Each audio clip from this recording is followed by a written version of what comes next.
The Day After program will consider 5 global challenges that COVID-19 has brought to the forefront of public debate. Inspired by classic and modern films along with the reflections of leading public intellectuals, we will discuss alternative narratives that might help us as we look ahead to the day after. Today, I will discuss the topic of human flow, immigrants and refugees, with Wei, the famous Chinese artist and activist, and with Yves Decor, the former Director General of the International Committee of the Red Cross. It seems like we are at a very interesting historical moment which might be a turning point in the relationship between states and their citizens. As the public turns to governments for greater protection, politicians use public fear to deny liberty and basic human rights.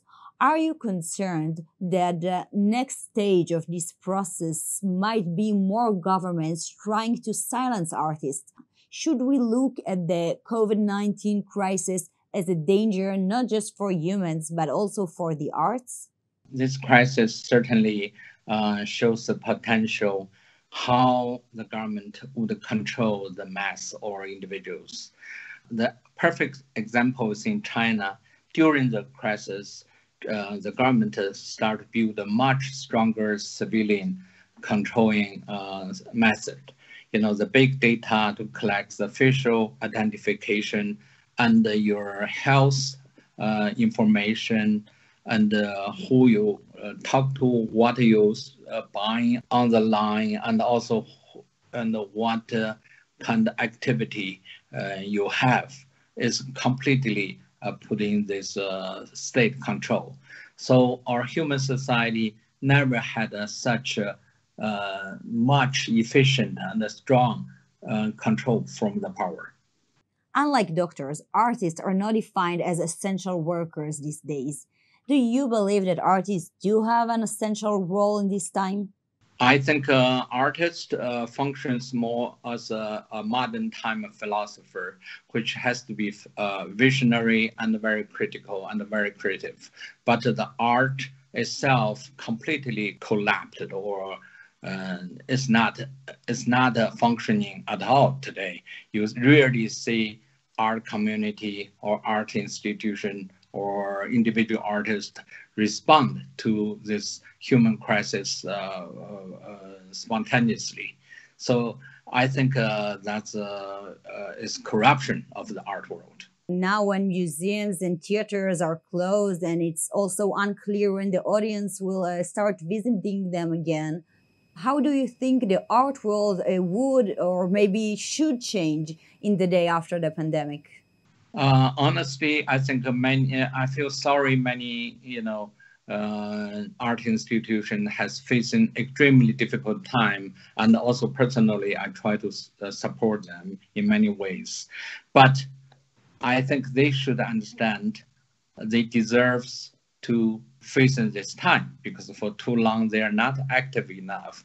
They are not relevant in the social change.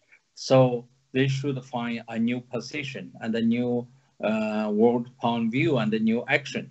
So this is really, you cannot really just rescue someone have a fundamental problem or illness. They should act really much more passionately or creatively to rescue themselves.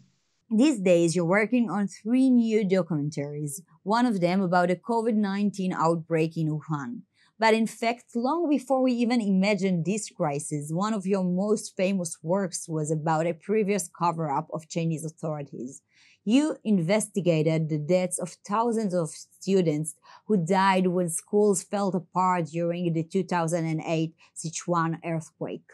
You paid a heavy price for your criticism when in 2011 Chinese authorities imprisoned you and you had to flee the country. Can you tell us a little bit about what you're investigating now in your new film? And are you concerned that the things you will reveal will put you in this kind of danger again? I have a tradition of doing investigation work. the police said, you're artist, why you function as a investigation journalist or a lawyer? I think I do all the jobs. I do. That's why I do the films for also Wuhan. Just tell the truth, the fact will teach people. History will testify, if something is truthful or not. So there's always cover up in China. Still, they should ask is not why they cover up, but rather this kind of cover up, which is not healthy for any state. So I think they should have confidence of how to govern and to let people understand the truth and to work together. So my effort is not trying to point fingers to anybody, but rather to say the truth is helpful for the intelligence and for judgment. And I don't think I'm facing more danger, because the danger is always there. I always say, if you're not telling the truth, the danger is bigger. But do you know of any new measure that Chinese authorities are already trying to take against you? I don't know. I always trying to think Chinese government also have some rationality, and they understand what I'm doing is good for the nation and good for the people. And if they don't understand that, I couldn't help. I have no bad or ill intention to attack anybody. Last week, you revealed one of your new work. You designed face masks as a campaign for free speech whose sales will benefit humanitarian organizations. Is this a response to people that gave up hope these days? Yeah, I think so. I think very often when we meet a large crisis, we will say, okay, as an individual, what can we do?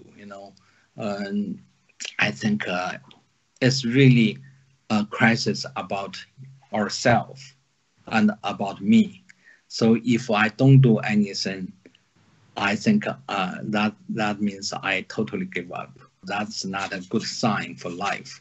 And so I always trying to initiate some kind of communication and trying to help the people who is on the front line in defending human dignity. So that's why we started selling those masks. We raised over $1 million for those organizations. It's not much, but it's sweet. For the people in desperate situation, they realize there's a support. In 2017, you made a film, Human Flow, that our viewers will watch later, on the refugee crisis. Over the past 3 years, the numbers of statusless people only increased, and it's expected to rise even further because of the climate change. If you were making the movie today, what would you film? What do you think is the next chapter in refugee crisis? Yeah, in the 2017, the human flow, that time is only 70 million refugees worldwide. Now we can easily say it's over 100 million. And due to many issues, climate change, famine, and geo warfares. And also after coronavirus, I'm saying after, we don't even know when it will be after. You say the Brazil and Mexico, the number is still very high. So we can say after this globalization, and finally we have to pay the debts and the cost of the fast developing and the huge cooperative gaining, and a lot of people been living underpaid or lost their job. So that's what happens in the United States. When we say the grass is very dry, once they catch the fire, it starts burning. It's not just about a racial problem. It's a total problem. You often say that the raw material of your work is reality itself. I can very much relate to this statement.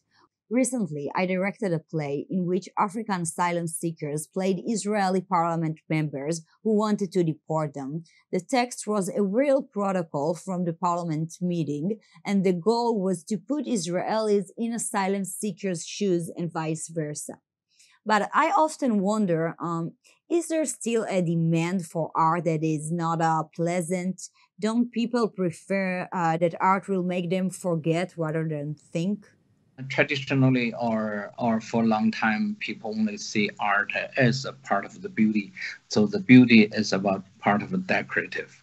So I see art is about the consciousness, inspiration, and to build up human emotions, to realize who we are, and how to share our inspiration to others, to support the other life. So there's always argument politically and artistically. Do you believe art can still change people's values in a world where social medias don't let us even expose to people with other opinions? Art functions more like a virus. It seems doesn't have a function. Viruses doesn't even have a life, but it always have to attach to a normal so-called shells or healthy shells. So every of our human are really rooted in our spirit. Art is helping us to understand who we are, and that helps us to change ourselves. But the human society are really a group of individuals. So once I can change myself, it will change somebody else. One of your new documentaries will be about a recent protest in Hong Kong. Do you believe that the newly passed national security law is the end of the semi-autonomous city? The newly passed so-called Chinese national security law, if it's being applied to Hong Kong, that will be like a last nails for the coffin. And that will finish Hong Kong as an independent or free trading market, but become one of the Chinese internal cities. That means China can apply their law ruthlessly in Hong Kong. And of course, the liberty Hong Kong had, which attracted foreign investment, and the exchange will be finished. So, is there a chance that we will see a new immigration wave from Hong Kong?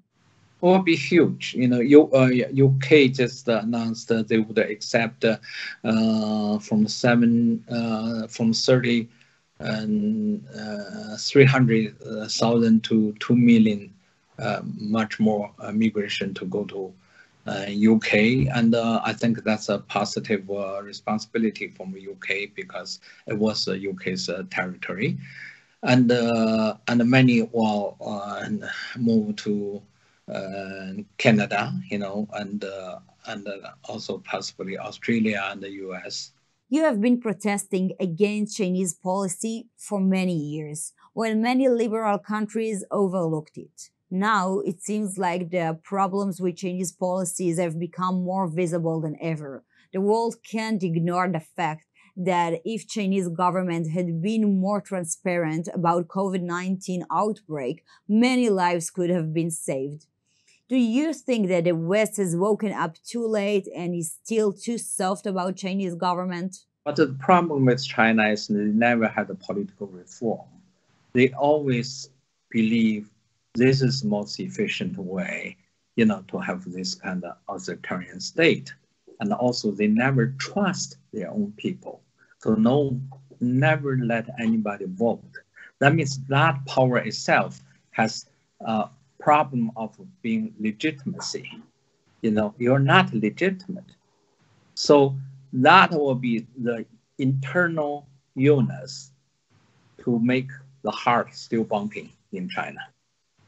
So this is a big problem. But at the same time, China, if they don't want to stop to make the economic development, they have to develop their own strategy, such as one road, one belt policy to extend their influence in South or Latin America, Africa, and in many ways. So that already threatens the Western view about the new world order.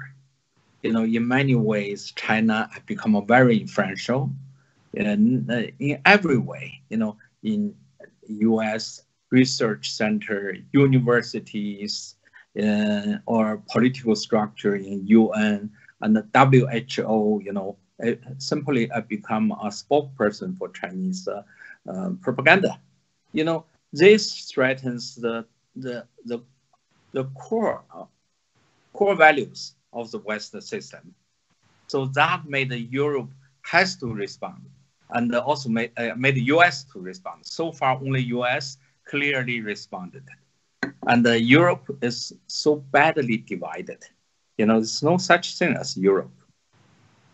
Each nation functions very differently. They have their own ambition, their own interests, and European Union simply doesn't function at all. If you look at when they're dealing with coronavirus, Europe is a Europe only because they believe in a better human future, humanity. That's kind of a product of a civilized society and the freedom of speech, transparency. So if you sacrifice those things just for economic gaining, I think that is very short-sighted, and I will bring back the consequence.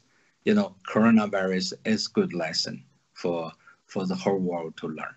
It's only started from a little cover-up from the beginning. They delayed maybe 22 days to 1 month. This is clearly on record.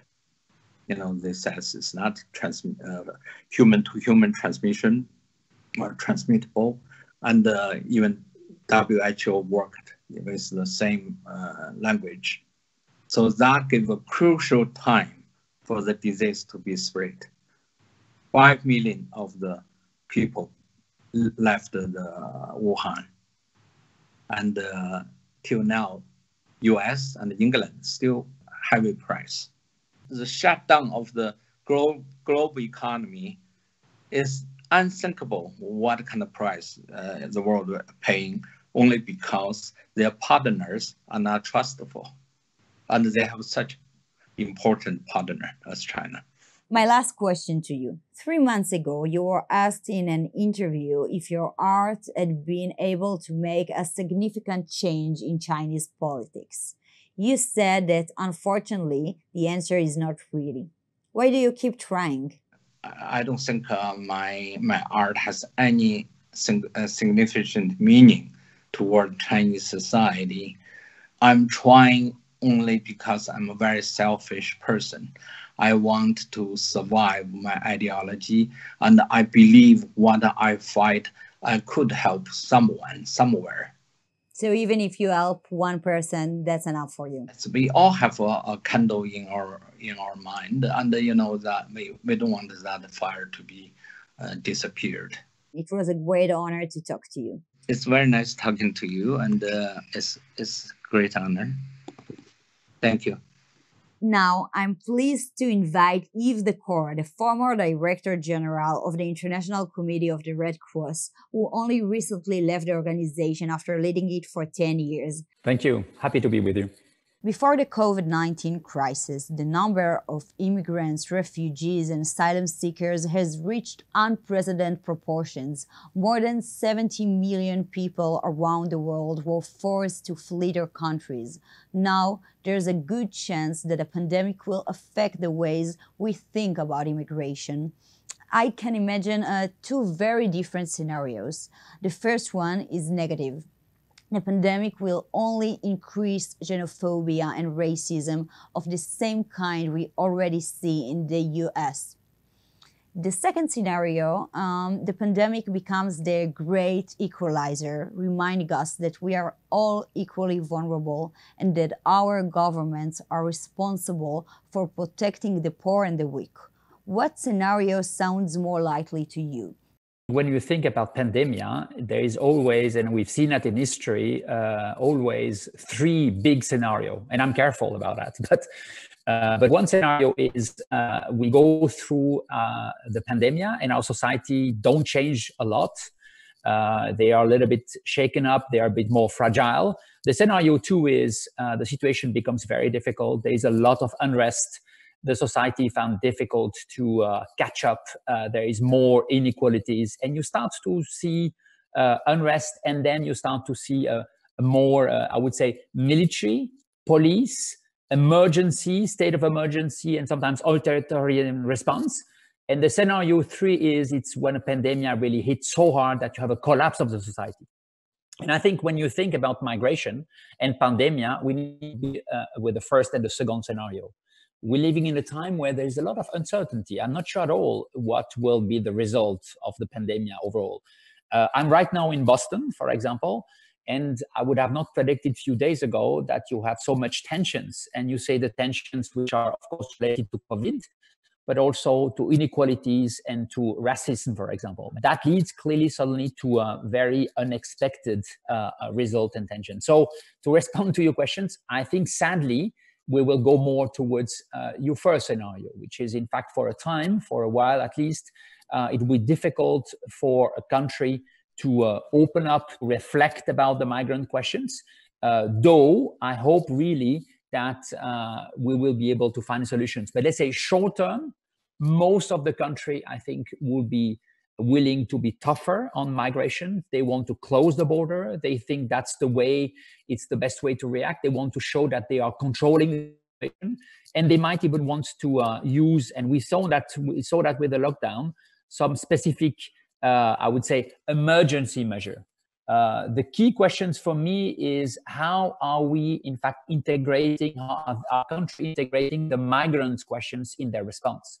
And we've seen that migrants so far are because they are the one who are sometimes having the most difficult job. They are on the front line. They're already suffering in terms of health. They have no money, or they've lost a lot of money. They lost remittance. So I think the migration questions will be important. But in general, I'm rather, I would say, pessimistic, at least for the first coming period, about the migration question. So much more likely to go to the scenario one. Would it be correct to say refugees are one of the groups at the highest risk due to the pandemic? They are always at risk in general as a population. They are far away from their country. They don't have a social ecosystem and a social fabric to help them. Most of them are forced to migrate. And of course, when you think about COVID-19, COVID-19 is hitting them at least at 3 or 4 different fronts. One, of course, in terms of health, they are in places where, for example, having the safe measure, social distancing, the health, the hygiene, all that is not accessible. So, and it will not be accessible over time. We also know that for them, in terms of being able to have remittance, to have the money, the resources from their family, or to give the resource to their family will diminish. So I think for them, the situation will be difficult. And third, in terms of security, you will have more constraint for migrants and for refugees in general, much more. It's rather clear people will not travel easily already for all of us, but imagine for migrant refugees. So I think the situation for refugee and migrant in general will be more difficult over the next coming months. I'm deeply convinced about that, yes. In April, President Trump announced his intention to suspend immigration to the U.S. Do you think this announcement would affect other leaders, and if so, how? I think there are numbers of announcements which are of a political nature, and I've seen that in migration in general. A lot of country, by the way, not just the United States of America, a lot of country around the world. I'm thinking about Australia, for example, Denmark, to take 3 countries completely different. They are using also communication and announcements as a way to manage migrants, as a way to make sure that migrants will not come, or at least to try to contain migrants. And we've seen that before COVID-19 already. And now, of course, COVID-19 is just a way to accelerate that. There is no differences about that. But of course, let's say leaders in the world are influenced by that, and they will watch very carefully about what it works. And leaders in the world, first and foremost, they want right now, as they are not sure about COVID-19 and the impact of COVID-19, what they want to control. They want to control their border. They want to try to make sure that they control also human flux between countries, but also within their own country. So you will see more announcement around that. And I think it will be very difficult for, again, the weakest people, if you want, or the people the most vulnerable, the people who have no document, who have no money, who are very, very weak. Of course, they will be the first one to suffer. Absolutely. President Trump also announced ending the U.S. relationship with the World Health Organization. Do you think that international humanitarian organizations will regularly be under this kind of attack? I think the first element for me is at the time where we need to have a strong collaboration. And I think if there's one thing we've learned with COVID-19, if we need it, is that we are one world, connected. And the fate of what happens right now in Israel has an impact on me in the US or in Switzerland or in Africa. So I think there is something which we knew it, but again, confirmation, the fact that we are connected and that your fate will have an impact on mine and reciprocity. So I would say anything which is an attack against collaboration, anything which tries to diminish and somewhat create impossibility to work together is a huge problem for me, really. And I think it's a call for control, it's a call for containment, it's a call for us versus the other. And in the age of COVID-19, this is not only damaging, but it's extremely risky over time because it will not help us to move as a society, that's for sure. And we as an international organization in general, yes, we will have to not so much find different way to support, but continue to find to make sure that we are creating consensus on critical issues, consensus between society, between country on critical issues. If we are not able to have a consensus on issue as important as public health, for example, then I'm very worried for our world. Have you noticed a phenomenon of asylum seekers who are afraid of being tested or getting treatment, even if they have the access, simply due to their fear of immigration authorities or losing their jobs? Yeah, yes. It's not, by the way, just migrants. We see that in a lot of situations where you do have people I would call off the grid, somewhat not willing or not in a position to access, for example, the service of the government. But it's true, undocumented migrants, for example, are the ones who are very careful because they are very nervous to be immediately detected. And then that this access to health will also mean suddenly the end for them to stay in the country and being expelled. So I think, yes, I've seen a lot of cases.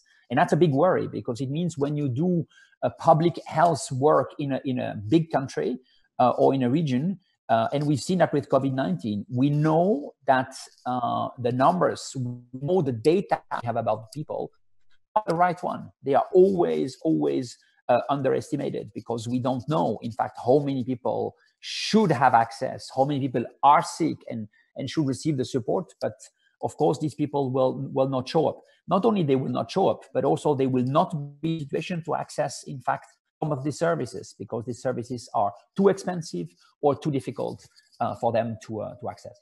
Is there a possibility that there are millions of stateless people who have the virus that we are just not aware of?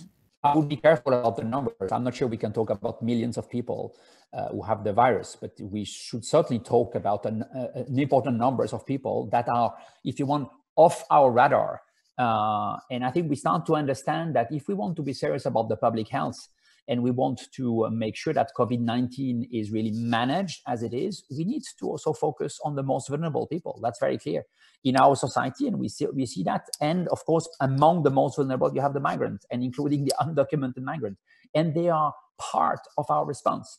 And that is the critical element. And I think state will learn soon. If you put part of the population aside of your, I would say, public health, assessment and then response, especially when it comes to pandemia, your own population will be hit one day. So I think there is no questions. We need to integrate, and state need to integrate, in fact, the hundreds of thousands of and the millions of people that are migrant.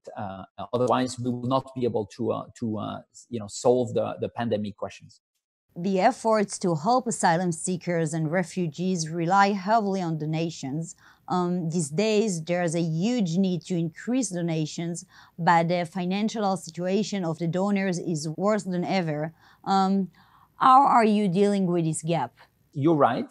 There is a real risk over time that the funding going towards, in fact, helping refugee and helping migrants will dry. Or let's say any funding which will not be somewhat tag COVID-19 or be perceived as in relationship with COVID-19 might dry, and I think might be reprioritized. So far, I feel this is not the case. We've been able to somewhat maintain support to refugee around the world. But yes, the tendency is absolutely there, and I think I'm worried about this trend. I'm worried also because I think it's not just state again, but it's the ecosystem of also, as I mentioned, host community, but also NGOs. A lot of local NGOs plays a super important role, and they might be the first one hit by, in fact, the lack of funding when it comes to anything but COVID-19.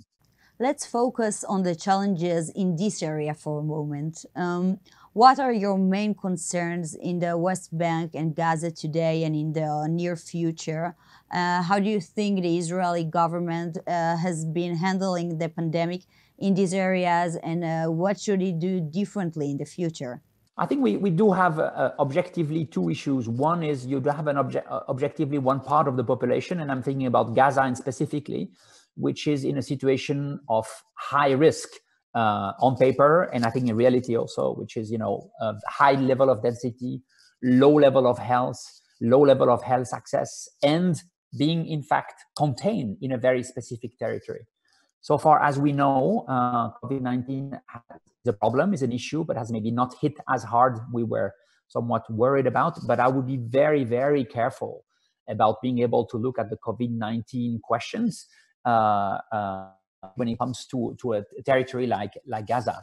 Super important. And it is a responsibility also of the Israeli authorities. They have a responsibility over this territory as well when it comes to international law. So I think they need to look into that very carefully. I think the other issue for me is the impact of COVID-19 over time. So it's not just the public health, but of course it's the social impact, it's the political impact, it's the economical impact. And we know that Israel and the region is directly affected also by that. And I think I really hope that we'll be in a situation where there will be a reflections about, how do we make sure that there is the employment, but also how do we make sure that we have the social fabric working?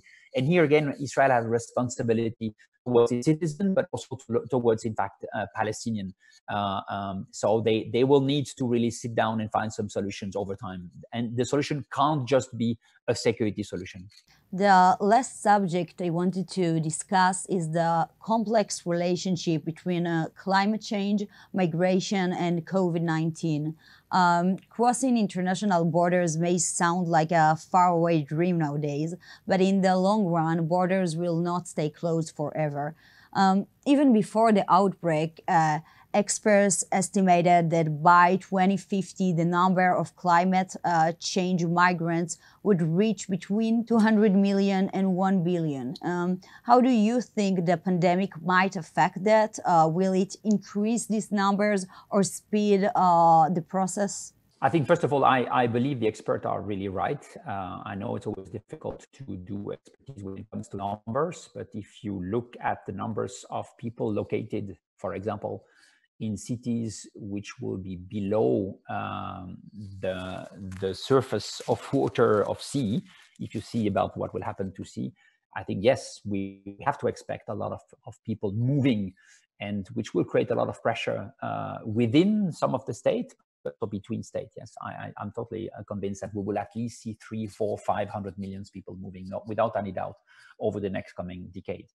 I think what COVID-19 helped us to understand is, A, we will see more of pandemia.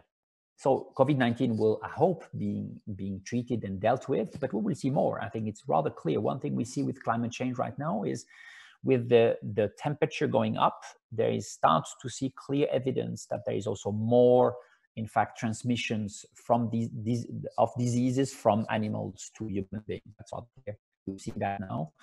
We know also the fact that we have so much change in terms of urbanization, that human beings have been closer to the animals. Animals are closer to the human beings. So I think these questions will be with us. So I think we will see more pandemia happening. And again, what my concern is that state sometimes will be willing to define more specifically who is us in my own community, who has the right to live in this territory, whereas I believe we will have to define a much more complex us, which is to allow that a much more fluid migration. There is no choices. We will have to have also common discussion. So my hope, what I really believe is we need to have global conversation, much more direct about the migration questions. We all, in most of society, needs migrants. At the same time, we need to define how many migrants, what does that mean? What are their rights? What is the social contract between people coming in my country? What do I want them to do or not? I think there are a number of super important questions that can't be let only managed through security or through humanitarian. This is a time where we need to be able to discuss, I would say, human flux, if you want, and what does that mean for our state, for our cities, and our social contract. And that needs to be discussed at all the level. I would say certainly at the local level, but also at the global level. That are really discussions. And you're right. What we've seen is, in fact, the climate change or the climate crisis is leading us to have more climate migrants. There is no questions. But at the same time, will also impact us when it comes to work, to our social fabric. So it is creating a vicious circle, which means we will have clearly more migrants. And then the pandemic help us to understand that we can't define and contain, that through a very specific angles. We need to have a much more broader view, and then being able to incentivize collaboration. That will be the only way to manage. Otherwise, we will again go into a much more tense period, and I think a period where we will see more conflict and more violence between communities and possibly between countries. So you think that we will might witness a problem of governments refusing to give refugee status as a result of climate change or public health concerns?